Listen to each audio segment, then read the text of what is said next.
Hello दोस्तों, कैसे हैं आप लोग। एक बार वापस से आपका स्वागत है मेरे चैनल में। आज मैं आपके लिए लेके आया हूँ भारत की ज्योग्राफी का एक खास टॉपिक जो लगातार परीक्षाओं में प्रश्न के रूप में आपके सामने कई बार आ जाता है। तो इसका एक रिवीजन के रूप से भी आप इसको देख सकते हैं। यदि आपने पहले इसके बारे में नहीं पढ़ा तो डिटेल से भी देख सकते हैं। तो शुरुआत करते हैं आज का टॉपिक, जलवायु। अंग्रेजी में जिसे कहते हैं क्लाइमेट। सबसे पहले देखते हैं क्लाइमेट क्या होता है। तो जलवायु की बात करें तो जलवायु में हम किन किन चीज़ों को शामिल करते हैं। हम तापमान को, दाब, पवनी और वर्षा, आप इसे याद रखेंगे। जब भी किसी क्षेत्र की जलवायु के बारे में आपसे बात की जाए तो पूछा जाए जब जलवायु की बात करेंगे तो किन किन चीज़ों को शामिल करते हैं, तो हम तापमान, दाब, पवनी और वर्षा, उस क्षेत्र की इन चार चीज़ों को विशेष रूप से शामिल करते हैं। और भारत के बारे में पूछा जाए कि भारत की जलवायु कैसी है, तो आपको बताना भारत में उष्णकटिबंधीय मानसून जलवायु पाई जाती है। आपको इसके बारे में पता होना चाहिए कि आपको जलवायु कैसी बतानी है। उष्णकटिबंधीय मानसून जलवायु पाई जाती है। तो इस प्रकार क्या है, जलवायु क्षेत्रों के अनुसार क्या है। अब आपसे पूछेंगे जलवायु की होती क्या है वास्तव में। अब यदि आपसे पूछा जाए तो आपको क्या बताना। सबसे पहले तो आपको ये बताना, ये तो आप समझिए कि भारत की जलवायु कैसी है। उष्णकटिबंधीय मानसून जलवायु है भारत की।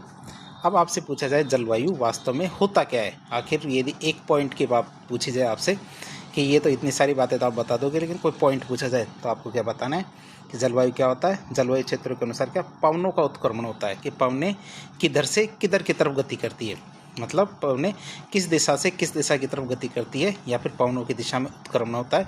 यही आपके जलवायु कहलाता है। जो हमारी भारत की जलवायु है, तो इस जलवायु के अंतर्गत क्या अधिकतम वर्षा ग्रीष्म ऋतु में प्राप्त होती है। भारत की जलवायु के क्रम में बात करें तो क्या है कि ये जो जलवायु है उष्णकटिबंधीय मानसून जलवायु, तो इस जलवायु के अंतर्गत वर्षा, सबसे ज़्यादा वर्षा कब प्राप्त होती है, हमें ग्रीष्म ऋतु में प्राप्त होती है।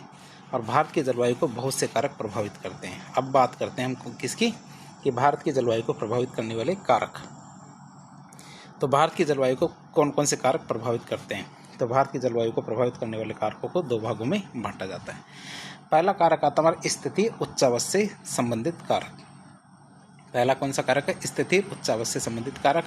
और दूसरा आता है हमारा वायुमंडलीय दाब और पवनों से संबंधित कारक। तो दोनों के बारे में डिटेल से पढ़ते हैं। पहला कारक आता है हमारा स्थिति उच्चावच से संबंधित कारक। तो इसमें सबसे पहली चीज़ आती है अक्षांशीय विस्तार। भारत का अक्षांशीय विस्तार तो आपने हमारे फर्स्ट लेक्चर में ही देख लिया होगा। यदि आप दोनों से देखते हैं, मतलब उत्तर से दक्षिण तक और पूर्व से पश्चिम तक देखते हैं, तो आप ये पाएंगे कि भारत का अक्षांशीय विस्तार क्या है, 30 डिग्री है। भारत का अक्षांशीय विस्तार कितना है, 30 डिग्री है। आप इसको ध्यान रखेंगे। और ये 30 डिग्री बहुत बड़ा अक्षांशीय विस्तार होता है, जिसके कारण क्या भारत के विभिन्न क्षेत्रों में जलवायु संबंधी विविधता पाई जाती है। जब किसी भी क्षेत्र का अक्षांशीय विस्तार 30 डिग्री के आसपास हो तो इससे क्या फ़र्क पड़ता है, इससे क्या है जलवायु विविधता काफ़ी ज़्यादा पाई जाती है। कर्क रेखा की बात करें तो कर्क रेखा भारत के लगभग मध्य भाग से होकर गुजरती है। कर्क रेखा भारत के 8 राज्यों, मतलब लगभग मध्य भारत से होकर गुजरती है। और राजस्थान की बात करें तो राजस्थान के डूंगरपुर और बांसवाड़ा क्षेत्र से होकर गुजरती है। बात करें कर्क रेखा की, तो कर्क रेखा भारत को 2 क्षेत्रों में विभाजित करती है। जो कर्क रेखा है उसके दक्षिण में जो क्षेत्र होगा वह होगा हमारा उष्णकटिबंधीय क्षेत्रफल और क्षेत्र, और जो हमारे उत्तर में होगा ये हमारे क्या कहलाएगा, शीतोष्ण कटिबंधीय क्षेत्र। तो आप इसे याद रखेंगे कि यदि कर्क रेखा ये है तो कर्क रेखा में ऊपर वाला क्षेत्र है भारत का, तो उसे हम कहते हैं शीतोष्ण कटिबंधीय क्षेत्र। तो कर्क रेखा के दक्षिण वाला क्षेत्र होगा उसे हम क्या कहेंगे, उष्ण कटिबंधीय क्षेत्र। इन दोनों क्षेत्रों के बारे में आप याद रखेंगे, तभी आप बेहतर नंबर प्राप्त कर पाएंगे। अब दूसरा कारण देखते हैं, ये है हमारा जल और स्थल का विवरण। क्या जल और स्थल का विवरण, हम ये देख रहे हैं भारत की जलवायु को प्रभावित करने वाले कारकों की। तो दूसरा कारक आता है जल और स्थल का विवरण। भारत के दक्षिणी प्रायद्वीपीय भाग के तीनों तरफ जल है। ये भी आपको पता है कि जैसे भारत के यदि दक्षिणी प्रायद्वीपीय भाग की बात करें तो इसमें इधर की तरफ तो भारत, ये दक्षिणी भारत है, तो इधर की तरफ तो हमारे अरब सागर है, इधर की तरफ हमारे बंगाल की खाड़ी है, तो इधर की तरफ हमारे हिंद महासागर है। तो भारत की क्या है, तीनों ओर ध्यान रखेंगे, भारत के तीनों ओर पूर्व, पश्चिम और दक्षिण तीनों ओर क्या जल स्थित है। और जल की बात करें तो जल से क्या फ़र्क पड़ता है कि जल और स्थल में विभेदी तापन होता है। ये भी आप याद रखेंगे कि जल और स्थल में क्या होता है, विभेदी तापन। विभेदी तापन किसे कहते हैं कि जल की एक विशेषता होती है कि जल धीरे धीरे गर्म होता है और धीरे धीरे ठंडा होता है, और स्थल की एक विशेषता होती है कि स्थल भाग क्या होता है, जल्दी जल्दी गर्म होता है और जल्दी जल्दी ठंडा होता है। तो इसी वजह से दोनों में क्या होता है, विविधतापन पाया जाता है। और इसके कारण विभिन्न ऋतुओं का इसके कारण विभिन्न ऋतुओं में जल और स्थल के बीच में दाब प्रवणता का निर्माण होता है। अब आप दाब प्रवणता भी समझेंगे कैसे, कि जैसे मान लीजिए कि कोई ये एक स्थल का टुकड़ा है और इसके चारों तरफ क्या है, जल है। इसके चारों तरफ क्या है, जैसे ये जल है। अब ये जल और स्थल के बारे में आपको मैंने बताया कि जल तो क्या होता है, धीरे धीरे ठंडा होता है, धीरे धीरे गर्म होता है। और भूमि या स्थल क्या होता है, जल्दी जल्दी गर्म होती है, जल्दी जल्दी ठंडी होती है। तो इनमें क्या होता है, दिन के समय क्या होता है, दिन के समय क्या होगा कि भूमि तो जल्दी गर्म हो जाती है लेकिन पानी धीरे धीरे गर्म होता है। तो हवाएं किधर से किधर चलती है दिन में दिन में क्या होता है, स्थल से जल की तरफ हमारे हवाएं चलती है, स्थल से जल की तरफ हमारे हवाएं चलती है, जल से स्थल की तरफ हवाएं चलेगी। जब दिन के समय क्या होता है कि जब जल से स्थल की तरफ हवाएं चलेगी तो वो हवाएं क्या है, आर्द्रता लेके आती है। आर्द्रता लेके आती है तो स्थल विभाग में क्या होता है, वर्षा करती है। अब उल्टा रात को उल्टा होता है, रात को स्थल से जल की तरफ हवाएं चलती है। जब स्थल से जल की तरफ हवाएं चलेगी तो उनमें आर्द्रता नहीं होती है और वो बारिश नहीं करती। इस वजह से दाब प्रवणता होती है। दाब प्रवणता भी आप समझते हैं कि जो क्षेत्र, जैसे इस क्षेत्र में हमने बात की थी कि जो भूमि और जल में ताप का अंतर था, कि जहाँ ताप ज़्यादा होता है वहाँ दाब क्या होता है, कम होता है। जहाँ ताप ज़्यादा होता है वहाँ दाब कम होता है, और जहाँ ताप कम होता है वहाँ दाब ज़्यादा होता है। आप इसको याद रखेंगे। तो दिन के समय क्या होता है, भूमि में क्या ताप ज़्यादा है तो यहाँ पे क्या होगा, दाब कम है। और जल में क्या है, ताप कम है तो दाब क्या है, ज़्यादा। तो इसे हम क्या कहते हैं, दाब प्रवणता कहते हैं। दाब प्रवणता मतलब दो पास पास के क्षेत्रों में दाब में विशेष अंतर, यही हमारा क्या कहलाता है, दाब प्रवणता कहलाती है। तो इसी वजह से हमारा मानसून या जलवायु परिवर्तन होता है। और इस दाब प्रवणता के कारण दाब प्रवणता के कारण ऋतु के अनुसार दाब पवनों की दिशा में परिवर्तन होता है। क्या होता है, दाब पवनों की दिशा में परिवर्तन होता है, जिसके कारण वर्षा हमें प्राप्त होती है। जिसके कारण क्या होता है, हमें वर्षा प्राप्त होती है। तीसरा कारक आता है हमारे समुद्र तट से दूरी। तीसरा क्या कारक है, हमारे समुद्र तट से दूरी। तो समुद्र तट से बढ़ती दूरी के साथ वर्षा की मात्रा कम हो जाती है। क्या होता है, समुद्र तट से बढ़ती दूरी के साथ वर्षा की मात्रा कम हो जाती है। जैसे जैसे आप समुद्र से दूर जाते हो, मतलब महाद्वीपीय प्रभाव कहते हैं वैसे से। तो इसका मतलब ये है कि जैसे जैसे आप जल राशि से दूर जाते हो तो वैसे वैसे क्या विषम जलवायु परिस्थितियों का निर्माण होता जाता है। जितना आप दूर जाओगे उतना आपके पास क्या होगा, विषम जलवायु परिस्थितियों का निर्माण होगा। और इससे हम क्या कहते हैं, महाद्वीपीय प्रभाव। जितना आप जल राशि के पास रहोगे तो आपके अंदर आर्द्रता, आपके क्षेत्र में आर्द्रता ज़्यादा होगी, दूर जाओगे तो आर्द्रता कम होती जाएगी। इस प्रकार के विषम जलवायु का अंतर भारत में पाया जाता है। दक्षिण भारत के पास समुद्र तट स्थित होने का क्या, दक्षिणी भारत के पास समुद्र तट स्थित होने के कारण यहाँ क्या पाई जाती है, समकारी जलवायु पाई जाती है। अब आप सोचेंगे समकारी जलवायु कैसी जलवायु है। समकारी जलवायु का मतलब गर्मी में ना तो ज़्यादा गर्मी, सर्दी में ना ज़्यादा सर्दी। ये किस वजह से होती है, दक्षिणी भारत के अंदर। क्यों, क्योंकि दक्षिणी भारत में क्या है, सारे के सारे राज्य क्या है, समुद्र तटों के पास है। इस वजह से वहाँ कैसी जलवायु पाई जाती है, वहाँ पाई जाती है हमारी समकारी जलवायु। कैसी जलवायु, समकारी जलवायु। और समकारी जलवायु मतलब ना तो सर्दी में सर्दी पड़ेगी, ना गर्मी में गर्मी पड़ेगी। हमेशा आर्द्रता जैसी या उमस जैसी स्थिति बनी रहेगी। यही हमारी क्या कहलाती है, समकारी जलवायु। चौथा कारक आता है हमारे जलवायु को प्रभावित करने वाला समुद्र तट से ऊंचाई। क्या, समुद्र तल से ऊंचाई की बात करें तो ऊंचाई के साथ किसी भी स्थान की जलवायु परिस्थितियाँ परिवर्तित हो जाती है। क्या, ऊंचाई के साथ क्या होता है, किसी भी स्थान की जलवायु परिस्थितियाँ परिवर्तित हो जाती है। ऊंचाई बढ़ने के साथ तापमान कम होता जाता है। जैसे जैसे क्षेत्र की ऊंचाई बढ़ती जाएगी तो क्या होगा, तापमान कम होता जाएगा। आगरा और दार्जिलिंग एक ही अक्षांश पर स्थित है। ये एक उदाहरण आपके सामने क्या कि आगरा और दार्जिलिंग, यदि हम भारत के मैप देखें तो यहाँ मान लीजिए आगरा है और इधर क्या है, हमारे दार्जिलिंग है। यदि आप भारत का मैप देखेंगे कि जैसे भारत का मैप में इस तरह देखेंगे तो हमारे एक ही अक्षांश पे स्थित है दोनों के दोनों। लेकिन आगरा हमेशा गर्म रहता है जबकि हमारा दार्जिलिंग क्या है, ठंडा रहता है। आप इसे याद रखेंगे कि दोनों का उदाहरण सबसे बेस्ट उदाहरण है। क्यों, क्योंकि दोनों एक ही अक्षांश पे स्थित क्षेत्र है और एक ही अक्षांश पे क्षेत्र होने के कारण क्या है, वैसे तो ईमानदारी से कैसा होना चाहिए, दोनों शीतोष्ण कटिबंधीय जलवायु होनी चाहिए, लेकिन दोनों में तापमान का बहुत ज़्यादा अंतर है। दार्जिलिंग में ठंडा तापमान पाया जाता है, तो उसके विपरीत हमारे आगरा में ज़्यादा या गर्म तापमान पाया जाता है। उष्ण कटिबंधीय जो जलवायु पाई जाती है। तो ये उदाहरण आप लिखेंगे तो आपको बेहतर नंबर मिलने के चांस बढ़ते हैं। क्यों? क्योंकि ये अच्छा उदाहरण है। कौन सा? आगरा और दार्जिलिंग का। और ये कारण क्या है इसका? समुद्र तल से ऊंचाई, क्योंकि जो दार्जिलिंग है ये हमारे आगरा से थोड़ा ऊंचा है, ऊंचाई में ज़्यादा है, जबकि आगरा क्या है, जो जब समुद्र तल से थोड़ा नीचा है, इस वजह से। फिर बात करते हैं उच्चावच। अगला कारक क्या आता है हमारा? उच्चावच। तो उच्चावच की बात करें तो भारत की उच्चावच परिस्थितियाँ तापमान और दाब, क्या? भारत की उच्चावच परिस्थितियाँ तापमान, दाब पवनों की दिशा और गति, दाब पवनों की दिशा और गति वर्षा की मात्रा को प्रभावित करते हैं। तो हमारी वर्षा की मात्रा को कौन कौन सी चीज़ें प्रभावित करती है? उच्चावच की परिस्थितियाँ, तापमान, दाब पवनों की दिशा और गति, ये सब क्या करते हैं? हमारी वर्षा की मात्रा को प्रभावित करते हैं। उच्चावच में क्या? मुख्य रूप से पर्वत भारत की जलवायु को प्रभावित करते हैं। उच्चावच में क्या बात करते हैं? सबसे मुख्य रूप से कहते हैं पर्वत, जो क्या करते हैं? भारत की जलवायु को प्रभावित करते हैं। और पर्वतों के बारे में हमने आपसे चर्चा कर ली थी, किसमें? जो हमारे वर्षा वाला जो लेक्चर था उसके अंदर हमने चर्चा कर ली थी कि जैसे हमारे कौन कौन से पर्वत है। एक तो हमारे हिमाचल पर्वत है। हिमाचल की बात करें तो ये पर्वत क्या करते हैं? उत्तर से आने वाली ठंडी पवनों को अवरुद्ध करता है। हिमाचल पर्वत क्या करता है? उत्तर से आने वाली जो ठंडी पवनें होती है उनको अवरुद्ध करता है, उनको रोकता है, तथा ये मानसून पवनों को भारत में वर्षा करने के लिए बाध्य करता है। भाई ऐसे मान के चले कि जैसे कि ये हमारे क्या है? हिमालय, ये हिमालय भारत के ऊपर। तो ये क्या करता है हमारे कि जो नीचे से हमारे मानसून पवनें जाती है इनको तो रोकता ही रोकता है, मानसून पवनों को रोककर हमारे भारत के अंदर वर्षा कराता है। ऊपर से आने वाली जो हमारी कौन सी पवनें हैं, जो बर्फीली पवनें, ठंडी पवनें, इनको भी रोक देता है, इनको भी रोक देता है। तो दोनों तरफ से भारत के लिए फ़ायदेमंद हमारे हिमाचल। अब दूसरा आता हमारा कौन सा? अरावली। दूसरा कौन सा कारक आता है हमारा?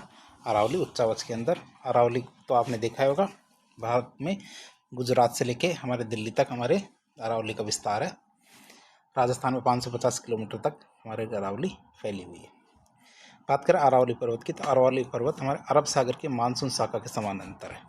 अरावली पर्वत क्या है? हमारे अरब सागर की जो मानसून शाखा है उसके समानांतर है, मतलब उसी के साथ है। जैसे मान लीजिए कि ये हमारे अरावली है, क्या है?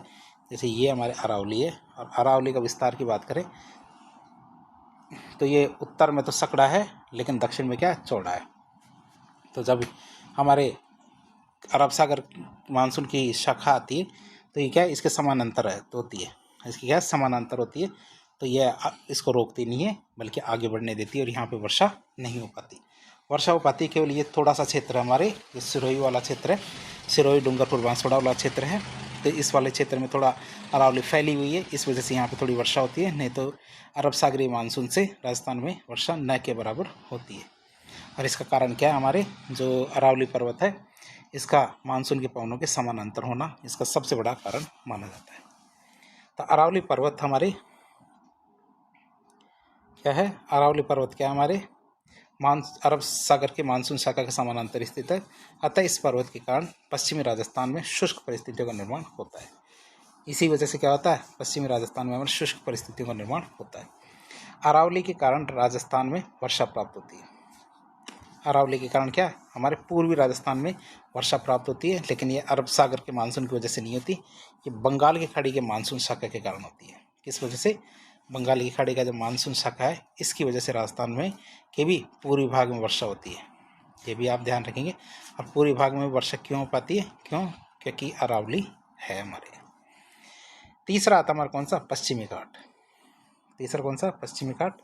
पश्चिमी घाट की बात करें तो पश्चिमी घाट के पश्चिमी ढाल के पवनाभिमुखी होने के कारण, कि पश्चिमी घाट के पश्चिमी ढाल के पवनाभिमुखी मतलब जो मानसून शाखा है, तो मानसून है उसके अवरोध में होने के कारण यहाँ सबसे अच्छी वर्षा प्राप्त होती है। यहाँ क्या होती है? सबसे अच्छी वर्षा प्राप्त होती है। जैसे ये हमारे भारत है, अभी भारत है तो इसमें क्या है? हमारे जो पश्चिमी घाट है, तो पश्चिमी घाट का विस्तार क्या है? इस तरह से, पश्चिमी घाट का विस्तार क्या है, इस तरह से जब हमारे मानसून पवनें आती है, मानसून पवनें इससे टकराती है और यहाँ पे काफ़ी अच्छी वर्षा करती है। क्यों? क्योंकि ये वाला क्षेत्र क्या है, हमारे पवनाभिमुखी क्षेत्र है। और इस वजह से क्या होता है कि ये वाला क्षेत्र है, ये वाला क्षेत्र, ये वाला, तो ये वाला क्षेत्र क्या है कि सूखा रह जाता है। और हमारे इस वजह से जो हमारे पश्चिमी घाट है, तो पश्चिमी घाट के पश्चिम में तो हमारे सदाबहार वनस्पति पाई जाती है, तो यहाँ पे पूर्व में क्या होता है, उष्णकटिबंधीय पतझड़ वनस्पति पाई जाती है। आप इसको याद रखेंगे। पश्चिमी घाट के पूर्वी ढाल क्या होते हैं, पवनाभिमुखी होते हैं, अतः यहाँ कम वर्षा प्राप्त होती है। पूर्वी ढाल तो हमारे पवन विमुखी होते हैं, जबकि पश्चिमी ढाल क्या होते हैं, पवन अभिमुखी होते हैं। ये ध्यान रखेंगे। तो पश्चिमी ढाल पे तो अच्छी वर्षा होती है, तो पूर्वी ढाल पे हमारे क्या है, कम वर्षा होती है। पश्चिमी घाट के पश्चिमी घाट के पीछे प्रायद्वीपीय भारत में एक वृष्टि छाया क्षेत्र का निर्माण होता है। क्या? पश्चिमी घाट के पीछे प्रायद्वीपीय भारत में एक वृष्टि छाया क्षेत्र का निर्माण होता है, मतलब एक ऐसा क्षेत्र जहाँ कम से कम वर्षा होती है, तो वो क्षेत्र हमारा क्या कहलाता है, वृष्टि छाया क्षेत्र। दो क्षेत्र होते हैं, अनावृष्टि और वृष्टि छाया। दूसरा कारक हम देखेंगे कौन सा, वायुमंडलीय दाब और पवनों की वजह से जलवायु किस तरह से प्रभावित होती है। अब तक हमने तो कुछ अन्य कारक देखे थे, अब दूसरा कारक आता हमारा जलवायु, वायुमंडलीय दाब और पवनों की वजह से जलवायु किस प्रकार से प्रभावित होती है। इसमें पहला आता है वायुमंडलीय दाब और धरातलीय पवनें। तो ग्रीष्म और शीत ऋतु में, कौन सी, गर्मी और सर्दी की ऋतु में क्या है, भारत में विभिन्न दाब परिस्थितियों का निर्माण होता है। गर्मी और सर्दी की ऋतु में क्या होता है, भारत में विभिन्न दाब परिस्थितियों का निर्माण होता है, जिसके कारण हमारे धरातलीय पवनों की दिशा निर्धारित होती है। इसी वजह से क्या होता है, हमारे धरातलीय पवनों की दिशा निर्धारित होती है। ये मानसून पवनें हैं जिनकी दिशा हमारे ग्रीष्म ऋतु में तो साउथ वेस्ट तथा शीत ऋतु में north east to south west होती है। तो आप समझ सकते हैं कि ग्रीष्म ऋतु के अंदर साउथ वेस्ट मतलब इधर से इधर होते हैं, ये इधर से ऐसे जाती है गर्मियों में तो, और सर्दियों में इस तरह से जाती है। आप इसे ध्यान रखेंगे कि ये दिशा कि साउथ वेस्ट, ये साउथ वेस्ट है हमारा, कि ग्रीष्म ऋतु में साउथ वेस्ट है, इधर से क्या आएगा हमारा कि हमारा नॉर्थ ईस्ट की तरफ जाएगी। तो सर्दियों में क्या होता है, हमारा नॉर्थ ईस्ट से क्या होगा, साउथ वेस्ट की तरफ जाएगी। ये हुआ, इस चीज़ को आप याद रखना। अगला आता हमारा ऊपरी वायु परिसंचरण।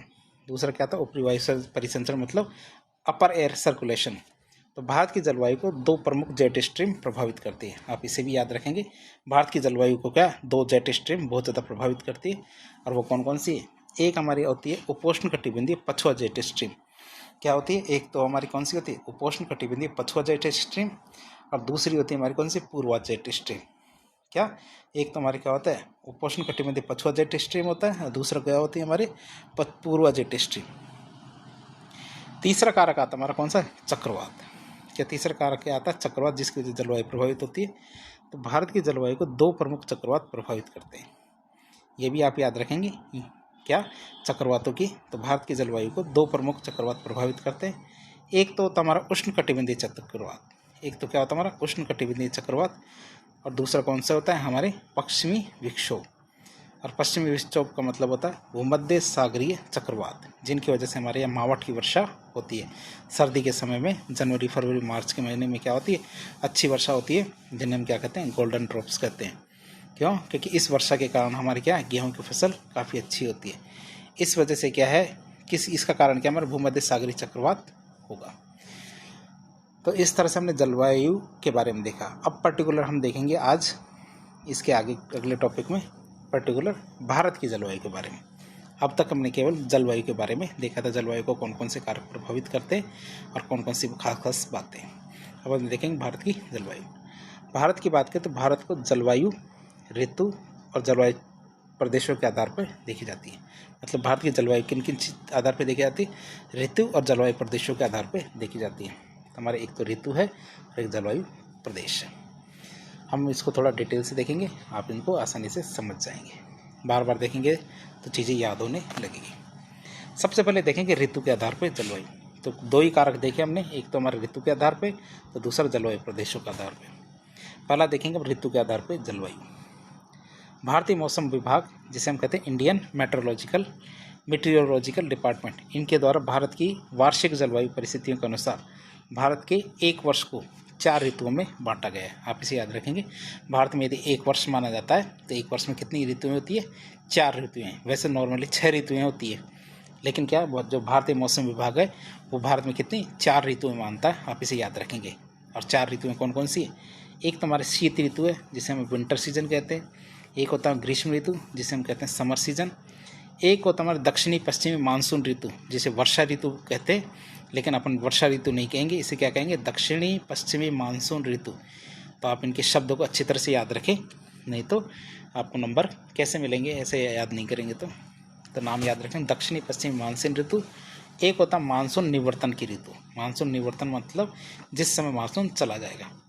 अब बात करें हमारे कि ये ऋतुएं कौन कौन से महीने में आती हैं। जैसे शीत ऋतु ये हमारे दिसंबर से फरवरी तक रहती है, 3 महीने रहती है, दिसंबर जनवरी फरवरी 3 महीने तक रहती है। कौन कौन सी? शीत ऋतु। ग्रीष्म ऋतु की बात करें तो मार्च से मई के मध्य रहती है। कब से कब तक? मार्च से मई के मध्य रहती है हमारी ग्रीष्म ऋतु। दक्षिणी पश्चिमी मानसून ऋतु की बात करें, साउथ वेस्ट मानसून सीजन, तो ये हमारे जून से अगस्त के मध्य रहती है। और चौथा आता हमारे मानसून निवर्तन की ऋतु, सीजन ऑफ रिट्रिएटिंग मानसून, मतलब सितंबर से नवंबर के मध्य रहती है। 3 महीनों को भी आप इनसे क्रमबद्ध करके याद रखें। अब एक एक करके हम ऋतुओं के बारे में बातचीत करेंगे। पहली ऋतु आती है हमारी शीत ऋतु जिसे हम कहते हैं विंटर सीजन। और विंटर सीजन की बात करें तो कब से कब आता है? दिसंबर से फरवरी तक। शीत ऋतु की बात करते हैं, शीत ऋतु का निर्माण नवंबर में होने लगता है। भारत में क्या शीत ऋतु की शुरुआत की बात करें तो कौन से महीने से शुरू मानी जा सकती है? ये नवंबर के महीने से शुरू मानी जा सकती है। तो भारत की बात करें तो भारत के उत्तरी भाग में सबसे ठंडे महीने कौन कौन से होते हैं? दिसंबर और जनवरी। यदि भारत के उत्तरी भाग की बात करें, उत्तरी भारत की, तो इसमें कौन कौन से महीने ठंडे होते हैं? ये हमारे दिसंबर और जनवरी ठंडे होते हैं। शीत ऋतु के दौरान कम तापमान होता है, उच्च दाब होता है, शुष्क उत्तर पूर्व पवनें चलती है और आकाश साफ रहता है। यदि आपसे विशेषताएं पूछी जाए शीत ऋतु की भारत के अंदर तो आप क्या बताएंगे? तापमान एक तो कम रहता है, उच्च दाब रहता है, शुष्क उत्तर पूर्व की पवनें चलती है, पवनें तो चलती है लेकिन आर्द्रता उनमें नहीं होती है। ये शब्द आप याद रखेंगे, हर शब्द इम्पोर्टेंट है। जिसमें क्या है? शुष्क होती है हमारे कैसे? उत्तर पूर्व की पवनें। उत्तर पूर्व की पवनें का मतलब पवनें कैसे चलती है? भारत में इस तरह से चलती है। किधर से चलती है? उत्तर पूर्व से दक्षिण पश्चिम की तरफ पवनें चलती है। और ये पवनें क्या होती है? आर्द्रता रहित होती है। ये पवनें क्या होती है? आर्द्रता रहित होती है। और साथ ही साथ देखिए आकाश कैसा होता है? स्वच्छ आकाश होता है, साफ आकाश होता है। बात करें हमारे कश्मीर के अंदर एक द्रास घाटी है। क्या होता है? कश्मीर के अंदर हमारे क्या है? द्रास घाटी है, लद्दाख कश्मीर के अंदर। तो द्रास घाटी क्षेत्र में क्या है? शीत ऋतु में सबसे कम तापमान पाया जाता है। तो द्रास घाटी क्षेत्र है तो इस क्षेत्र में क्या है? शीत ऋतु में सबसे कम तापमान पाया जाता है। अब ये तो हमने ओवरऑल बात की हमारे शीत ऋतु की। अब पर्टिकुलर बात करते हैं शीत ऋतु में एक एक पॉइंट पे। सबसे पहले हम देखेंगे शीत ऋतु का तापमान के बारे में। शीत ऋतु के तापमान की बात करें तो शीत ऋतु के दौरान 20 डिग्री सेंटीग्रेड की तापमान समताप रेखा कर्क रेखा के लगभग समानांतर चलती है। यदि तापमान की बात करें, यदि भारत को हम 2 भागों में बांट के देखें तो हमारे 20 डिग्री की जो समताप रेखा है ये कर्क रेखा के लगभग समानांतर चलती है। अतः भारत के उत्तरी भाग में 20 डिग्री से कम और दक्षिणी भारत में 20 डिग्री से अधिक तापमान पाया जाता है। यदि हम इसी चीज़ को चित्र से देखें, यदि हम इस चीज़ को चित्र से देखें तो भारत को क्या 2 भागों में बांटती है? कौन सी? ये 20 डिग्री वाली एक समताप रेखा। इस रेखा के ऊपर की तरफ तो क्या है? 20 डिग्री से कम तापमान पाया जाता है। तो इस रेखा के नीचे क्या है? 20 डिग्री से ज़्यादा। तो आप देख सकते हैं इसके जस्ट ऊपर 15 से 20, फिर 10 से 15, फिर 10 से नीचे। तो इस रेखा के नीचे 20 से 25 और इसके नीचे और 20 से 25 और इधर 25 से ऊपर। तो ये एक रेखा है, कर्क रेखा के लगभग समानांतर है ये रेखा। तो ये रेखा क्या करती है? भारत को 2 भागों में बांटती है। इस रेखा के ऊपर तो 20 से कम तापमान पाया जाएगा, तो इससे नीचे क्या है? 20 से ज़्यादा तापमान पाया जाएगा। ये हम शीत ऋतु में तापमान की बात कर रहे हैं। तो ये मैप आपको काफ़ी कुछ समझने में मदद करेगा। तो ये हमने देखा तो भारत के उत्तरी भाग में 20 डिग्री से कम और दक्षिणी भाग में 20 डिग्री सेंटीग्रेड से ज़्यादा तापमान पाया जाता है। पर्वतीय क्षेत्रों में तापमान अत्यधिक कम होता है। पर्वतीय क्षेत्र है हमारे हिमालय प्रदेश, तो उन क्षेत्रों में क्या है? अत्यधिक कम तापमान पाया जाता है।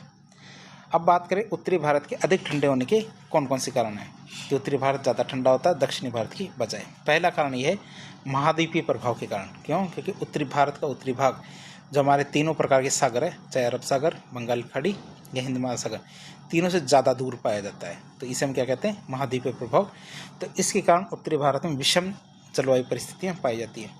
इसके कारण क्या उत्तरी भारत में हमारे क्या विषम जलवायु परिस्थितियाँ पाई जाती हैं। दूसरा कारण शीत ऋतु के दौरान उत्तरी पर्वतीय क्षेत्र में होने वाली बर्फबारी के कारण। क्या? शीत ऋतु के दौरान उत्तरी जो पर्वतीय क्षेत्र में होने वाली बर्फबारी के कारण उत्तर पश्चिमी भारत में शीत लहरें चलना शुरू हो जाती है। क्या होता है? जो उत्तर पश्चिमी भारत है ऊपर का, तो इस क्षेत्र में क्या शीत लहरें चलना आरंभ हो जाती है। ध्यान रखना, इधर से क्या शीत लहरें आती है भारत में, तो इस वजह से ये वाला क्षेत्र है क्या, तो ये वाला क्षेत्र है, ये वाला हिमालय वाला क्षेत्र, तो ये अत्यधिक ठंडा रहता है। और इसके सटे हुए जितने भी राज्य हैं, चाहे राजस्थान का चूरू ले लो, चाहे हमारा उत्तर प्रदेश, बिहार, ये वाले क्षेत्र ले लो, तो इन सब क्षेत्रों में क्या कड़ाके की ठंड पड़ती है। हमारे चूरू में तो ये माना जाता है कि हमेशा 0 से डिग्री तापमान नीचे तापमान पहुँच जाता है, पानी भी जम जाता है, एक स्थिति ऐसी भी आ जाती है, तो इतनी ठंड पड़ती है इसकी वजह से। दक्षिणी भारत में अधिक तापमान पाया जाता है और इसके कौन कौन से कारण हैं? पहला, महासागर का समकाली प्रभाव। क्यों? क्योंकि ये जो जैसे भारत है, तो यहाँ पे तो हमारे अरब सागर हो गए, यहाँ पे हमारे बंगाल की खाड़ी और यहाँ पे हमारे हिंद महासागर, तो तीनों की वजह से क्या है, ये वाला क्षेत्र है हमारा, क्या ये वाला क्षेत्र है, तो ये इस वजह से क्या यहाँ समकाली जलवायु पाई जाती है। समकाली जलवायु मतलब न तो सर्दी में ज़्यादा सर्दी, न गर्मी में ज़्यादा गर्मी, इसी वजह से यहाँ अधिक तापमान पाया जाता है। फिर विषुवत रेखा के पास में, क्या विषुवत रेखा के पास में हमारे दक्षिण भारत वाला क्षेत्र, तो इसका भी बहुत फर्क पड़ता है। अगला आता हमारा शीत ऋतु का दाब। क्या था? शीत ऋतु के दाब की बात करें, शीत ऋतु में दाब की स्थिति क्या क्या होती है? शीत ऋतु के दौरान कम तापमान के कारण उच्च दाब परिस्थितियां पाई जाती है। क्या शीत ऋतु के दौरान क्या होता है? तापमान कम होता है, इसी वजह से दाब क्या होता है? उच्च होता है। भारत के उत्तर पश्चिम भाग में उच्च दाब परिस्थितियां अधिक प्रबल होती है। क्या? भारत के उत्तर पश्चिम भाग में क्या उच्च दाब परिस्थितियां अधिक प्रबल होती है। भारत की बात करें तो आपको ये याद रखना, भारत में शीत ऋतु के दौरान जो दाब है वो हमारे 1019 से 1013 मिलीबार के बीच में पाया जाता है। कितना? 1019 से 1013 के बीच में पाया जाता है। मिलीबार में हम दाब को गिनते हैं, या मैप में हम आपको दिखा देते हैं। ये आपके दाब की लाइनें हैं, यहाँ 1018 है, ये कितना है? 1018 है दाब, ये आपके 1019 है। ध्यान रखना, ये वाली लाइन है, ये वाली लाइन 1019 है, ये वाली लाइन है, ये समदाब रेखा की लाइन है, ये 1018 है, ये वाली है 1017 है, ये 1016 है, ये 1015 है, ये 1014, तो इस तरह के जो हमारे समदाब की लाइनें हैं। और भारत के अंदर क्या शीत ऋतु के दौरान दाब की बात करें तो दाब कितने से कितने के बीच में पाया जाता है? 1013 से लेके 1019 तक। 13 हमारे नीचे की तरफ होगा, तो 19 क्या ऊपर की तरफ होगा। आप इसको याद रखेंगे, मैप से आप इसको आसानी से समझ भी सकते हैं।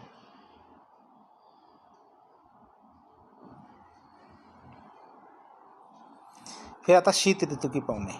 क्या आते हैं? शीत ऋतु की पवनों की बात करें तो शीत ऋतु के दौरान उत्तर पूर्वी पवनें चलती है।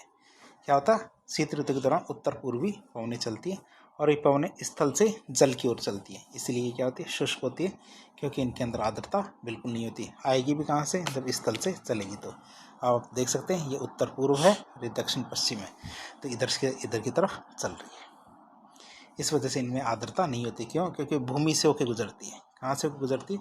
भूमि से होकर गुजरती है, इसी वजह से इनमें क्या आर्द्रता नहीं होती है, और ये क्या होती है? शुष्क होती है।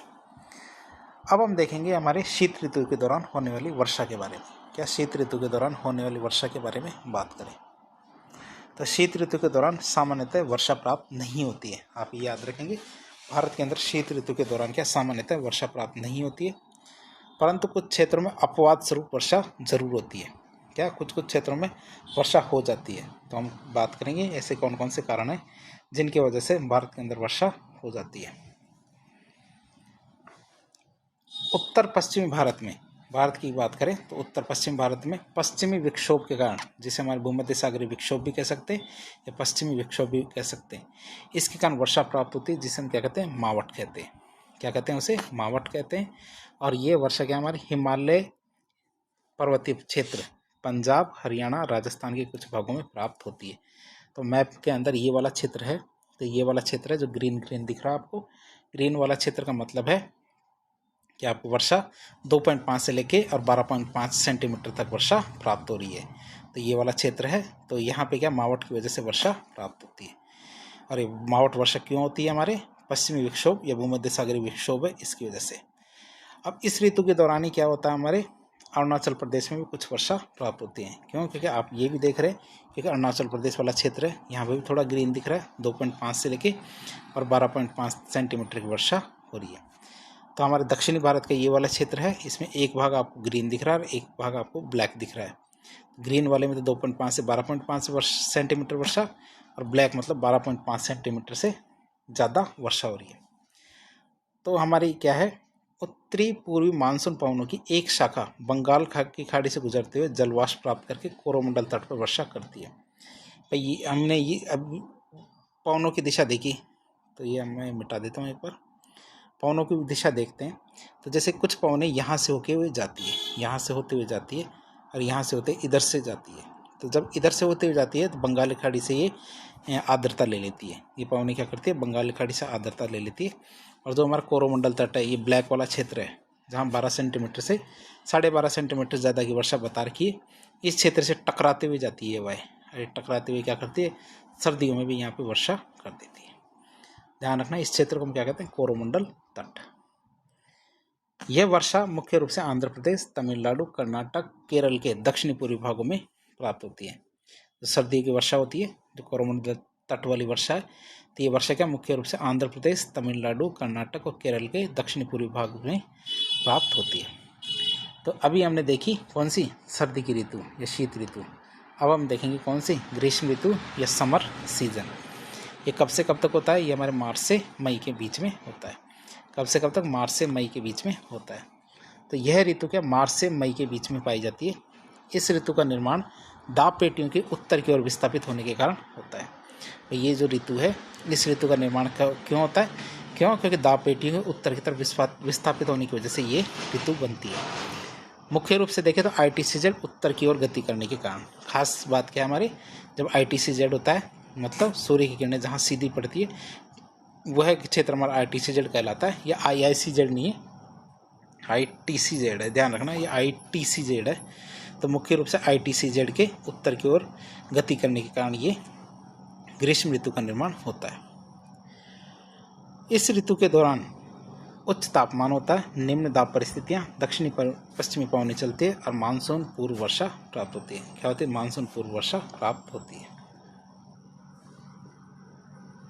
अब हम देखेंगे ग्रीष्म ऋतु के दौरान तापमान की स्थितियाँ कैसी होती है। अब हम देखेंगे क्या ग्रीष्म ऋतु के दौरान तापमान कैसा होता है। तो इस ऋतु में भारत में लगभग 30 डिग्री सेंटीग्रेड तापमान पाया जाता है। भारत में क्या है, ग्रीष्म ऋतु में लगभग 30 सेंटीग्रेड तापमान पाया जाता है। उत्तरी भारत में दक्षिण भारत की अपेक्षा ज़्यादा तापमान या उच्च तापमान पाया जाता है। ठीक है। और इसका प्रमुख कारण क्या है कि उत्तरी भारत में महाद्वीपीय प्रभाव का होना। क्या उत्तरी भारत में महाद्वीपीय प्रभाव के होने के कारण क्या है कि हमारे भारत के अंदर क्या है, उत्तरी भारत में सबसे ज़्यादा तापमान पाया जाता है। जैसा कि मैप में भी आप देख रहे हैं, मैं आपको थोड़ा सा जूम कर दूं ताकि आप ठीक से देख पाएँ। ग्रीष्म ऋतु में तापमान की स्थिति देख रहे हैं कि जो हमारा राजस्थान वाला एरिया है, इसमें 32 डिग्री तापमान की समताप रेखा देख रहे हैं। ये 30 डिग्री की, ये 28 डिग्री की और ये भी 30 डिग्री की। तो हमारे लगभग 30 डिग्री के आसपास का तापमान पाया जाता है पूरे के पूरे भारत में। कहीं 28 हो जाएगा, एक 32 हो जाएगा, लेकिन एवरेज कितना रहेगा हमारे, लगभग 30 ही रहेगा। आप इसको याद रखेंगे। आगे हम देखेंगे ग्रीष्म ऋतु के दौरान दाब की स्थिति। क्या ग्रीष्म ऋतु के दौरान दाब की स्थिति के बारे में बात करें तो ग्रीष्म ऋतु में निम्न दाब परिस्थितियों का निर्माण होता है। ग्रीष्म ऋतु में क्या होता है, निम्न दाब परिस्थितियों का निर्माण होता है, जो हमारे उत्तर पश्चिमी भारत में प्रबल होती है। जो उत्तर भारत है हमारा, उत्तर पश्चिमी भारत, उसमें परिस्थितियाँ निम्न दाब की परिस्थितियाँ ज़्यादा होती है।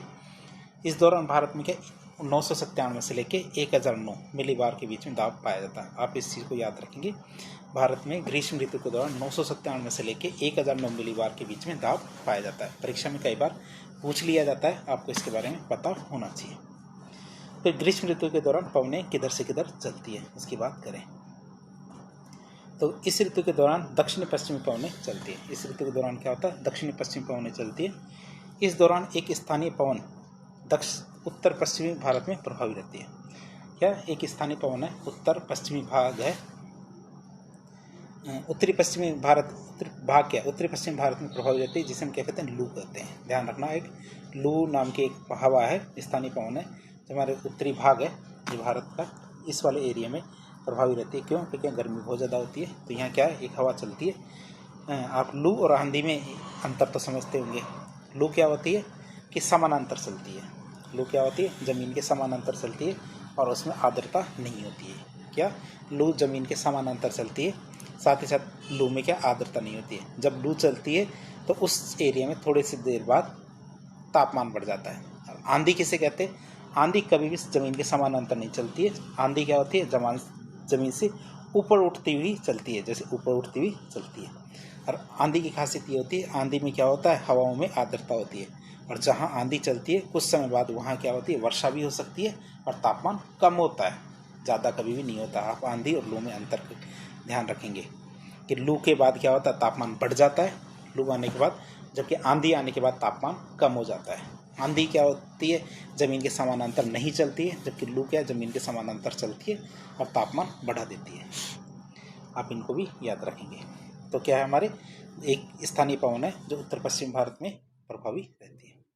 ये वाला एरिया है, ये वाला एरिया, यहाँ पे लू काफ़ी ज़्यादा चलती है। इन पवनों के कारण धूल भरी आंधियाँ चलती है और शाम के समय थोड़ी बौछार हो जाती है। ये हमने आपको बताया था, आंधी की वजह से कई बार क्या, बरसात भी हो सकती है, जो ग्रीष्म ऋतु में थोड़ी राहत दिलाती है। आंधी की वजह से राहत मिलती है, लू की वजह से कभी राहत नहीं मिलती है। यह आप याद रखना कि पवनें जो धूल भरी आंधियाँ चलाती है, उनकी वजह से क्या है, शाम के टाइम पे थोड़ी बहुत वर्षा या बौछार होती है, जो ग्रीष्म ऋतु से थोड़ी राहत दिलाती है। लू का प्रभाव कहाँ कहाँ है हमारे, राजस्थान, पंजाब, हरियाणा, उत्तर प्रदेश और बिहार। तो कौन कौन से क्षेत्र है जहाँ पे लू का प्रभाव पड़ता है, तो हमारे कौन कौन से एरिया हैं, पंजाब, हरियाणा, उत्तर प्रदेश, बिहार, ये वाले एरिया है, और राजस्थान, जहाँ पे लू ज़्यादा प्रभावी रहती है। अब हम बात करें ग्रीष्म ऋतु के दौरान होने वाली वर्षा के बारे में। क्या ग्रीष्म ऋतु के दौरान होने वाली वर्षा के बारे में बात करें तो ग्रीष्म ऋतु के दौरान मानसून वर्षा प्राप्त होती है। क्या होता है, ग्रीष्म ऋतु के दौरान कौन सी वर्षा प्राप्त होती है, मानसून वर्षा। ग्रीष्म ऋतु के दौरान मानसून पूर्व वर्षा प्राप्त होती है। ये शब्द मैं चूक गया था बोलना, पूर्व वर्षा प्राप्त होती है। जैसे हमारे क्या है, पश्चिमी तट है, तो पश्चिमी तट पर होने वाली वर्षा आम्र वर्षा या चेरी ब्लॉसम कहलाती है।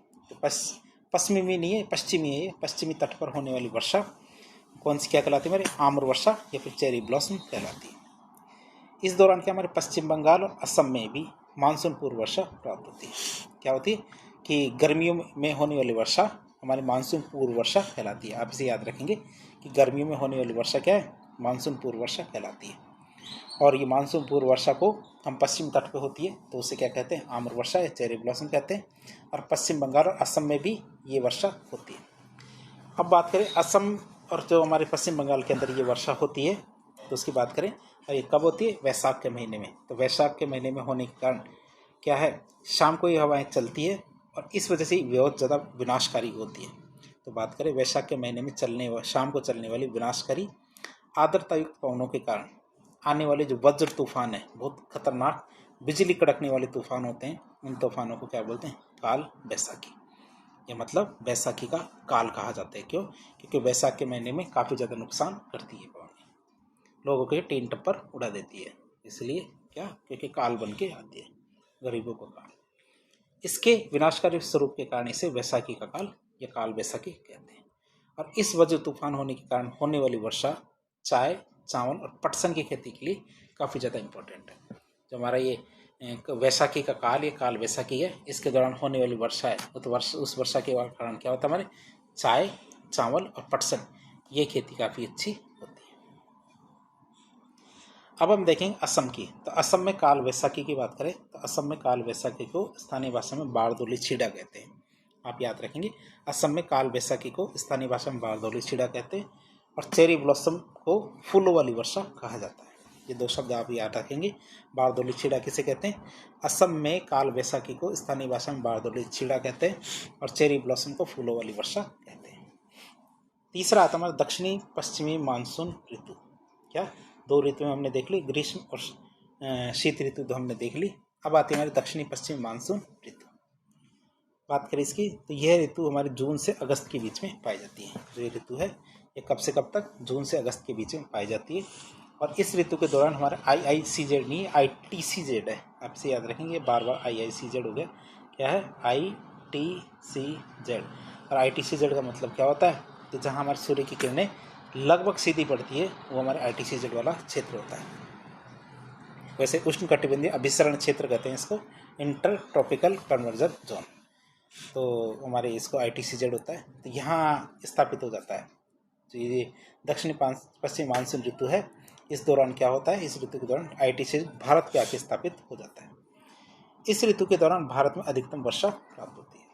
जो ये ऋतु है इसी में भारत में क्या सबसे ज़्यादा वर्षा प्राप्त होती है, अतः इसे भारत की वर्षा ऋतु भी कहते हैं। इसीलिए क्या बोलते हैं इसको? भारत की वर्षा ऋतु भी कहते हैं।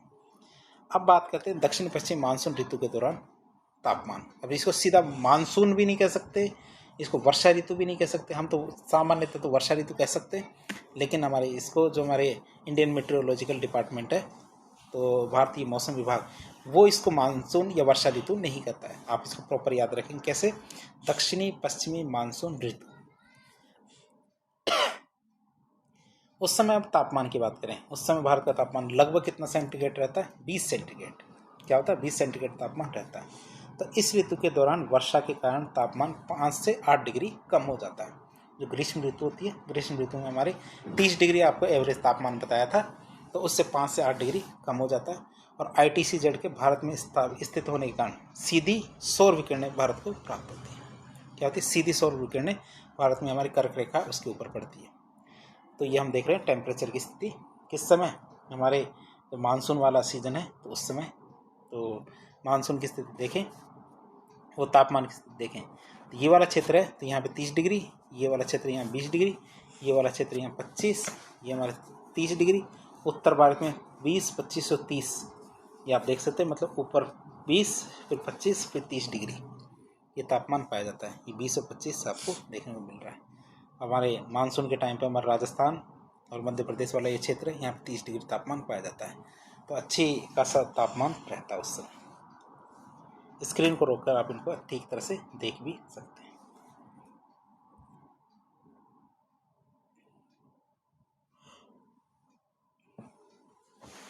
अब हम देखेंगे दक्षिण पश्चिम मानसून ऋतु के दौरान दाब की स्थितियाँ क्या रहती है, कि दक्षिण पश्चिम मानसून ऋतु के दौरान दाब की क्या क्या स्थितियाँ रहती है। तो इस ऋतु के दौरान क्या होता है? भारत में निम्न दाब की परिस्थितियाँ पाई जाती है। इस ऋतु के दौरान क्या होता है? भारत में निम्न दाब की परिस्थितियाँ पाई जाती है। भारत में लगभग 997 से लेकर 1009 मिलीबार के बीच में दाब पाया जाता है। क्या होता है? भारत में लगभग 997 से लेकर 1009 मिलीबार के बीच में दाब पाया जाता है।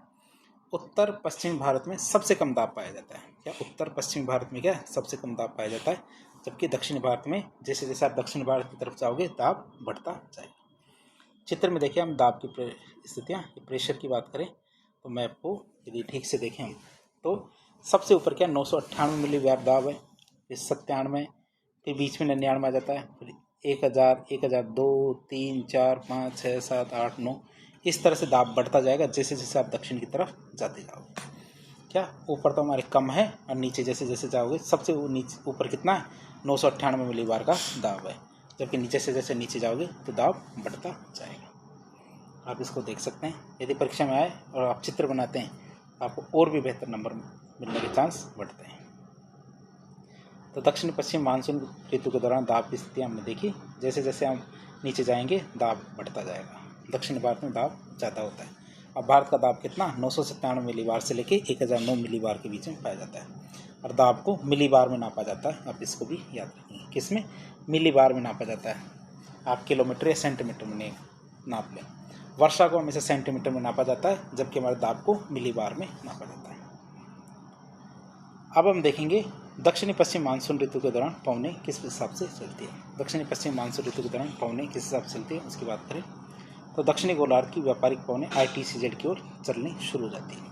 दक्षिणी गोलार्ध की जो व्यापारिक पवनें हैं ITCZ की तरफ चलनी शुरू हो जाती है। क्यों? क्योंकि ITCZ क्या भारत के ऊपर स्थापित हो जाता है तथा विषुवत रेखा पार करने के बाद ये पवनें दाईं ओर मतलब भारत की ओर मुड़ जाती है।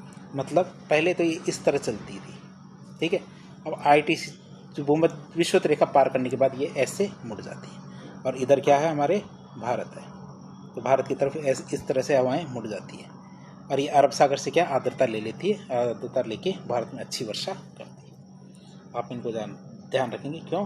क्योंकि ITCZ लगभग भारत पे स्थापित हो जाता है।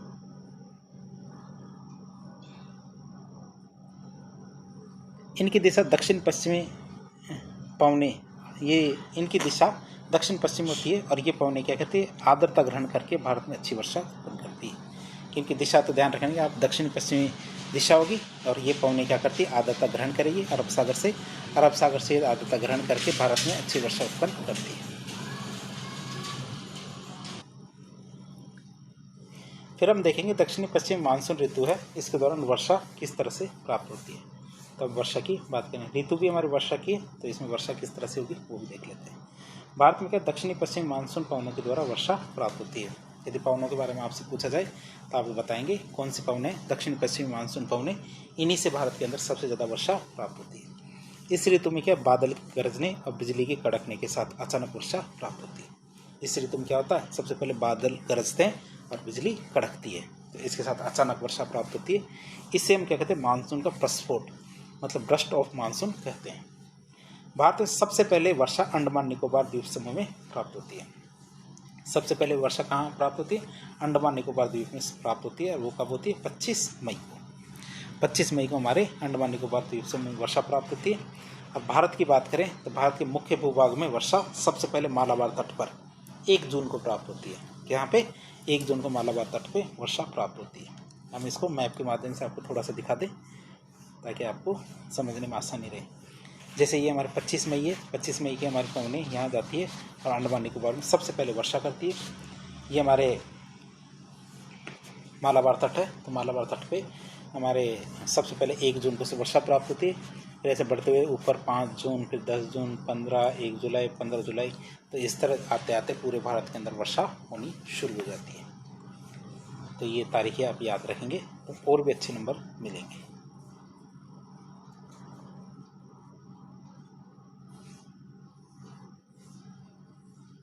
अब देखें 15 जुलाई की, तो 15 जुलाई तक मानसून पूरे भारत में भारत को प्रभावित कर देता है, मतलब पूरे भारत में स्थापित हो जाता है। 15 जुलाई की बात करें तो 15 जुलाई आते आते मानसून पूरे भारत को प्रभावित कर देता है। राजस्थान में क्या मानसून 1 जुलाई को प्रवेश करता है। ये भी आप राजस्थान के परिप्रेक्ष्य में भी याद रखेंगे कैसे कि राजस्थान में मानसून क्या 1 जुलाई को प्रवेश करता है। भारत में मानसून अरब सागर की शाखा और बंगाल की खाड़ी शाखा के द्वारा प्रवेश करता है। भारत की बात करें तो भारत में मानसून क्या है, हमारे अरब सागर की शाखा और बंगाल की खाड़ी शाखा के द्वारा प्रवेश करता है। अब हम देखेंगे इसमें अरब सागर की शाखा के बारे में। 2 तरह की शाखाएं बढ़ जाती है, एक तो अरब सागर की शाखा और एक बंगाल की खाड़ी की शाखा। तो सबसे पहले अरब सागर की शाखा के बारे में बात करें तो इसके भी कुछ टुकड़े हैं। पहले आते हैं पश्चिमी घाट की शाखा। ये शाखा क्या हमारे पश्चिमी घाट के पश्चिम भाग, ये ढाल है, ये डाल नहीं है कि पश्चिमी ढाल है, ये वैसे डब्ल्यू होता है ना, वैसे पश्चिमी ढाल। तो पश्चिमी ढाल से टकराने के बाद क्या यह शाखा पश्चिमी घाट के पश्चिमी ढाल से टकराने के बाद 900 से 1200 मीटर ऊंचाई तक चढ़ती है हवाएं तथा ठंडी होती है और वहाँ पे यह शाखा क्या बादल का निर्माण करती है और 200 सेंटीमीटर से ज़्यादा वर्षा करती है। आप याद रखेंगे कितनी, 200 सेंटीमीटर से ज़्यादा वर्षा करती है। कहाँ पे, पश्चिमी घाट के पश्चिमी ढाल पर। इस क्षेत्र में 200 सेंटीमीटर से अधिक वर्षा प्राप्त होती है। यह शाखा हमारे पश्चिमी घाट के पूर्वी घाट पर कम वर्षा करती है। जो शाखा है हमारी पश्चिमी घाट की शाखा, ये क्या करती है, पश्चिमी घाट के पूर्वी ढाल, क्या पश्चिमी घाट के पूर्वी ढाल पर कम वर्षा करती है और पूर्वी ढाल के उतरते समय क्या पूर्वी ढाल के उतरते समय ये गर्म हो जाती है और इन गर्म और शुष्क पवनों के कारण पश्चिमी घाट के पीछे एक वृष्टिछाया क्षेत्र का निर्माण होता है। कि जैसे हम इस चित्र को इसको इस तरह से समझने की कोशिश करें कि जैसे कि ये हमारे पश्चिमी घाट है, ये पश्चिमी घाट है, तो यहाँ से क्या होती है, यहाँ से जैसे हमारे पश्चिमी घाट की शाखा आती है और यहाँ तक रहती है और यहाँ क्या बादल का निर्माण कर लेती है, यहाँ क्या बादल का निर्माण कर लेती है और फिर अच्छी वर्षा करती है। यहाँ क्या जैसे अच्छी वर्षा कर दी, अब क्या होती है कि हल्के हो जाते हैं बादल। अब हल्के होने के बाद क्या इधर की तरफ जाते हैं और ये शुष्क हो जाते हैं और यहाँ क्या बिल्कुल भी वर्षा नहीं कर, बिल्कुल तो क्या लेकिन कम वर्षा होती है। यहाँ क्या इधर के मुकाबले कम वर्षा इधर की तरफ होती है और कम वर्षा होने के कारण इसे क्या कहते हैं हमारे वृष्टि छाया क्षेत्र। वृष्टि छाया क्षेत्र किसे कहते हैं? एक ऐसा क्षेत्र जहाँ एक तरफ तो बहुत ज़्यादा वर्षा होती है तो दूसरी तरफ क्या होती है न के बराबर वर्षा होती है, तो इसे हम क्या कहते हैं वृष्टि छाया क्षेत्र कहते हैं। अब आते दूसरी शाखा हमारी कौन सी? छोटा नागपुर की शाखा। क्या दूसरी शाखा हमारी कौन सी? छोटा नागपुर की शाखा। तो इसे अरब सागर की मध्य शाखा भी कहा जाता है। इसे क्या कहते हैं? अरब सागर की मध्य शाखा भी कहा जाता है। यह शाखा हमारे नर्मदा और ताप्ती जो भ्रंश घाटी है उनके माध्यम से भारत में प्रवेश करती है। ये जो शाखा है हमारी छोटा नागपुर की शाखा, तो ये आप हमारे मानसून वाला जो चैप्टर देखेंगे उसमें आप इसको डिटेल से समझ पाएंगे कि जो छोटा नागपुर की शाखा है ये हमारे नर्मदा और जो ताप्ती भ्रंश घाटी है इसके मध्य से भारत में प्रवेश करती है। इस शाखा के कारण भारत में मध्यवर्ती भाग में वर्षा प्राप्त होती है। इस शाखा के कारण क्या होता है? भारत के मध्यवर्ती भाग में वर्षा प्राप्त होती है और इस शाखा बिहार में बंगाल की खाड़ी की शाखा से जाके मिल जाती है। ये क्या करती है? ये शाखा बिहार में जाके बंगाल की खाड़ी की शाखा से जाके मिल जाती है। तीसरी शाखा आती है हमारी कौन सी? हिमाचल शाखा। तीसरी शाखा का नाम बात करें तो हिमाचल शाखा। तो यह शाखा भारत में सौराष्ट्र प्रायद्वीप से प्रवेश करती है। यह शाखा क्या करती है? भारत में सौराष्ट्र प्रायद्वीप है वहाँ से भारत में प्रवेश करती है।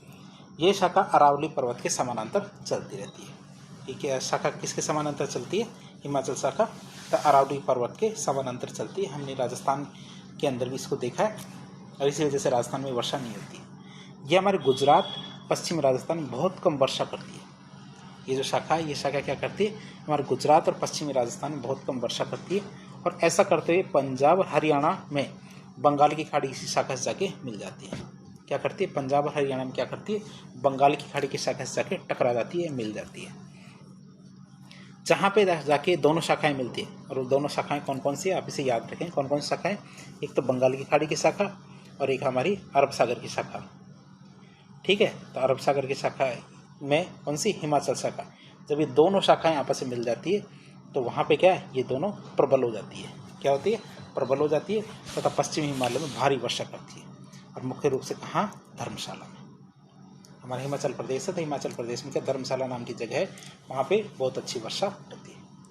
ये तो हमने अरब सागर की शाखा देखी। अब देखेंगे हम बंगाल की खाड़ी की शाखा। कौन सी? बंगाल की खाड़ी की शाखा की बात करें तो बंगाल की खाड़ी की शाखा अराकान युमा पर्वत से टकराने के बाद, क्या बंगाल की खाड़ी की शाखा अराकान युमा पर्वत से टकराने के बाद भारत की ओर विक्षेपित हो जाती है। इससे अराकान युमा पर्वत की बात करें तो हमारे जो पूर्वांचल वाला हिमालय है पूर्वी भारत का, वहाँ से हमारे अरब के अंडमान निकोबार वाला क्षेत्र को भी इसका अराकान युमा पर्वत का विस्तार मान सकते हैं। तो उस क्षेत्र की बात कर रहे हैं। तो उससे अराकान युमा पर्वत से टकराने के बाद किधर की तरफ मुड़ जाती है? ये भारत की ओर विक्षेपित हो जाती है। ये शाखा क्या भारत में दक्षिणी पूर्वी दिशा से प्रवेश करती है।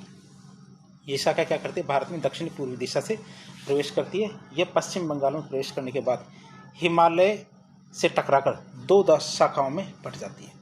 ये क्या करती है? पश्चिम बंगाल में प्रवेश करती है पहले तो, फिर पश्चिम बंगाल में प्रवेश करने के बाद हिमालय से टकराकर दो भागों में बट जाती है।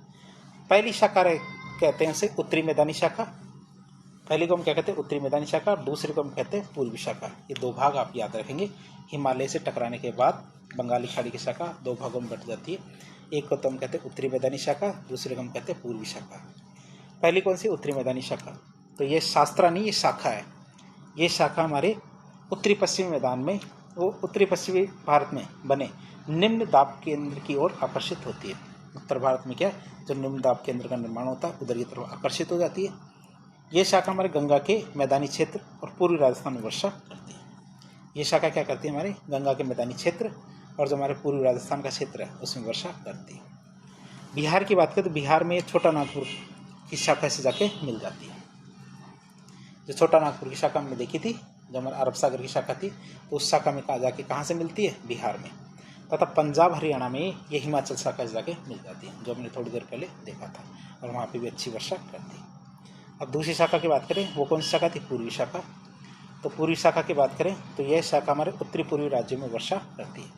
ये शाखा क्या करती है? हमारी उत्तरी पूर्वी राज्यों में वर्षा करती है। इसकी एक शाखा मेघालय के पठार पर स्थित जो गारो खासी और जयंतिया, मेघालय के पठार पर जो 3 पहाड़ियाँ हमारी कौन सी? गारो, खासी और जयंतिया, इन पहाड़ी पर काफ़ी अच्छी वर्षा करती है।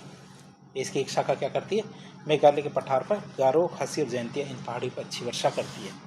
और इसी क्षेत्र में हमारे मासिनराम और चेरापूंजी नाम के क्षेत्र स्थित है, जो दुनिया के अंदर सबसे ज़्यादा वर्षा वाले क्षेत्र हैं। कौन से? मासिनराम और चेरापूंजी, ये दोनों क्षेत्र हमारे इसी क्षेत्र में स्थित है, जहाँ विश्व की सर्वाधिक औसत वार्षिक वर्षा प्राप्त होती है। जहाँ पे क्या होती है? दुनिया की सबसे ज़्यादा औसत वार्षिक वर्षा प्राप्त होती है। इस ऋतु की क्या हमारे कोरोमंडल तटवर्ती क्षेत्र में वर्षा प्राप्त नहीं होती है। आप याद रखेंगे, इस ऋतु में क्या होता है? कोरोमंडल जो तटवर्ती क्षेत्र है, उस क्षेत्र में वर्षा प्राप्त नहीं होती। आपसे पूछ लिया जाए, ये क्वेश्चन कई बार आ चुका है कि जो हमारा मानसून ऋतु है, दक्षिण पश्चिमी मानसून ऋतु, तो इस ऋतु में हमारे कोरोमंडल तट में वर्षा प्राप्त नहीं होती। इसके क्या कारण है? आपको 2 कारण बताने। पहला कारण यह है कि यह क्षेत्र क्या? अरब सागर की शाखा के वृष्टि छाया क्षेत्र में स्थित है। पहला कारण क्या बताना आपको? ये जो क्षेत्र है, ये अरब सागर की जो शाखा है, उसके वृष्टि छाया क्षेत्र में स्थित है। और दूसरा, यह क्षेत्र बंगाल की खाड़ी की शाखा है, इसके समानांतर स्थित है। तो आप इन दोनों चीज़ों को समझ लीजिए। कैसे? कि पहली बात करें कि ये अरब सागर की शाखा है, इसके वृष्टि छाया क्षेत्र में स्थित है। इसका मतलब क्या है कि जब मानसून पवनें इस प्रकार चलती है तो सारा मानसून इस एरिया में तो अच्छी वर्षा करता है, लेकिन ये वाला जो क्षेत्र है, कोरोमंडल तट है, ये सूखा ही रह जाता है। ये वाला क्षेत्र सूखा रह जाता है। क्यों? क्योंकि सारी वर्षा क्या होती है? इस क्षेत्र में हो जाती है।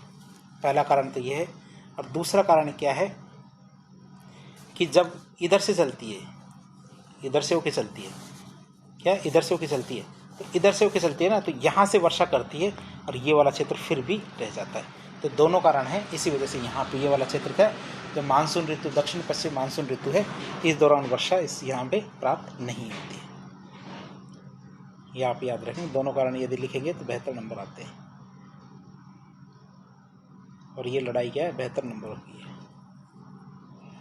ठीक है, तो आगे देखते हैं हमारी चौथी मानसून ऋतु की, मानसून निवर्तन की ऋतु। 3 ऋतु हमने देख ली, चौथी ऋतु आती है हमारी मानसून निवर्तन की ऋतु, सीजन ऑफ रिट्रीटिंग मानसून। तो यह ऋतु हमारे सितंबर नवंबर के बीच में पाई जाती है। यह ऋतु कब पाई जाती है? हमारे सितंबर नवंबर के बीच में पाई जाती है। और इस ऋतु के दौरान ITCZ दक्षिणी गोलार्ध की ओर बढ़ने लगता है। इस ऋतु के दौरान क्या होता है? हमारा ITCZ दक्षिणी गोलार्ध की ओर बढ़ने लगता है, मतलब ऊपर से नीचे की तरफ जाने लगता है। जब मानसून ऋतु में तो हमारा ITCZ भारत भी स्थापित होता है, लेकिन समय के साथ क्या होता है? इस ऋतु में ये नीचे की तरफ जाना शुरू करता है। मानसून निवर्तन के दौरान तापमान की बात करें, इस दौरान तापमान कितना रहता है? तापमान की बात करें तो अक्टूबर माह की शुरुआत में वर्षा के समाप्त हो जाने के कारण, तो हम देख रहे थे कि अक्टूबर माह की शुरुआत में वर्षा के समाप्त हो जाने के कारण क्या तापमान बढ़ने लगता है। इसी कारण क्या होता है? तापमान बढ़ने लगता है। और इस समय क्या भूमि में नमी व्याप्त हो जाती है, तथा तापमान बढ़ने के कारण आर्द्रता भी बढ़ जाती है। तो आप इसे याद रखेंगे कि अक्टूबर माह की शुरुआत में वर्षा के समाप्त होने के कारण क्या होता है? तापमान बढ़ने लग जाता है। वर्षा समाप्त हो गई, तापमान बढ़ेगा, और इस समय भूमि में नमी भी व्याप्त हो जाती है। और तापमान बढ़ने के कारण क्या होता है? आर्द्रता बढ़ने लगती है। उच्च तापमान और अधिक आर्द्रता के कारण चिपचिपी कष्टकारी मौसम परिस्थितियों का निर्माण होता है। आप इसे ध्यान रखेंगे। ऐसे मौसम में कैसे परिस्थितियाँ होती है? चिपचिपी, और हमें इसकी आदत वैसे भी नहीं है चिपचिपी परिस्थितियों की, इसलिए हमारे लिए कष्टकारी होती है, जिसे हम क्या कहते हैं? कार्तिक मास की उष्मा, अक्टूबर हीट कहते हैं। तो इसे हम क्या कहेंगे? अक्टूबर हीट या कार्तिक मास की उष्मा कहेंगे। अक्टूबर के अंत तक तापमान कम होने लगता है। आप इसे याद रखेंगे। अक्टूबर के अंत तक क्या होता है? तापमान कम होने लगता है। नवंबर में तापमान अधिक कम होकर शीत ऋतु के लिए अनुकूल परिस्थितियों का निर्माण करता है। नवंबर आते आते क्या होता है? तापमान अधिक कम हो जाता है और शीत ऋतु के लिए क्या है? अनुकूल परिस्थितियों का निर्माण करता है। अब बात करें मानसून निवर्तन के दौरान दाब कितना रहता है, तो इस ऋतु में निम्न दाब परिस्थितियाँ धीरे धीरे उच्च दाब परिस्थितियों में कन्वर्ट हो जाती है या परिवर्तित हो जाती है। तो इस ऋतु में क्या होता है? निम्न दाब परिस्थितियाँ धीरे धीरे उच्च दाब परिस्थितियों में परिवर्तित हो जाती है। क्यों? क्योंकि ITCZ क्या है, दक्षिणी गोलार्ध की ओर बढ़ने लगता है। ITCZ क्या होता है हमारे दक्षिणी गोलार्ध की ओर बढ़ने लगता है। अगला हमारे क्या, मानसून निवर्तन की ऋतु के दौरान पवनें किस प्रकार गति करती है, किस दिशा में होती है, इसकी बात करें तो इस ऋतु में हमारे दक्षिणी पश्चिमी मानसून पवनों के स्थान पे उत्तरी पूर्वी मानसून पवनें स्थापित होने लगती है। इस ऋतु में क्या होता है, दक्षिणी पश्चिमी मानसून पवनों के स्थान पे क्या, उत्तरी पूर्वी मानसून पवनें स्थापित होने लगती है। फिर बात करें मानसून निवर्तन की ऋतु के दौरान वर्षा, क्या मानसून निवर्तन की ऋतु के दौरान वर्षा की क्या स्थिति रहती है, इसकी बात करें तो इस ऋतु में उत्तरी भारत में शुष्क परिस्थितियां पाई जाती हैं। इस ऋतु में क्या होता है, उत्तरी भारत में शुष्क परिस्थितियां पाई जाती है तथा भारत की के पूर्वी तटवर्ती क्षेत्र पर उष्णकटिबंधीय चक्रवात के कारण वर्षा प्राप्त होती है। किस कारण? उष्णकटिबंधीय चक्रवात होते हैं, इनकी वजह से वर्षा होती है। कहाँ पे? भारतीय पूर्वी तटवर्ती मैदान पर। अब हम बात करें भारत की, तो भारत में परंपरागत रूप से 6 ऋतुएं पाई जाती है। आप इसे भी याद रखेंगे। तो ये हमारे 3 ऋतुएं नहीं है, 4 ऋतुएं नहीं है, जबकि हमारे 4 ऋतुएं मानी गई किसने?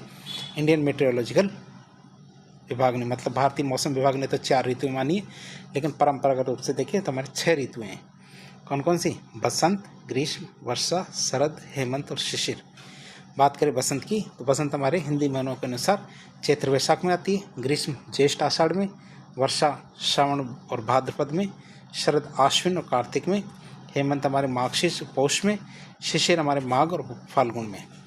बसंत की बात करें तो अंग्रेजी महीनों में कब आती है? मार्च अप्रैल में, ग्रीष्म हमारे मई जून, वर्षा जुलाई अगस्त, शरद हमारे सितंबर अक्टूबर, हेमंत नवंबर दिसंबर और शिशिर हमारे जनवरी फरवरी महीने में आती है। तो भारत की क्या है? परंपरागत ऋतु है।